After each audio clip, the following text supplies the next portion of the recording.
নমস্কাৰ। প্ৰকৃতিৰ সৌন্দৰ্যৰ কথা কৈ থাকিলেও শেষ নহ'ব।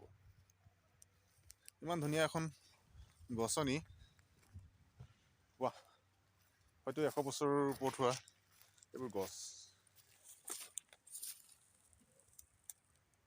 পাইন গছ। হয়, আমি শ্বিলঙৰ এটা বিশেষ জেগাত সুন্দৰ কোলাহলৰ পৰা দূৰত পাইন গছৰ মাজত খুব আহক প্ৰকৃতিৰ ৰস লওক।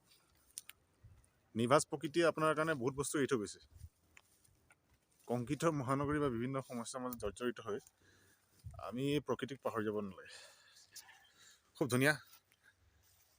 ধুনীয়া উশাহ ল'ব পৰা এটা জেগা। 100% অক্সিজেনে পৰিপূৰ্ণ এই জেগাটোত সকলোৱে আহি আমি উপভোগ কৰিব লাগে। বিদেশ ভ্ৰমণত বহুতবাৰ গৈছে বহুত মানুহ, সেইটো আহক আমাৰ ওচৰৰে মেঘালয়ৰ শ্বিলঙৰ এই জেগাটো খুব ভাল লাগিব। Family, single, friends, all please come.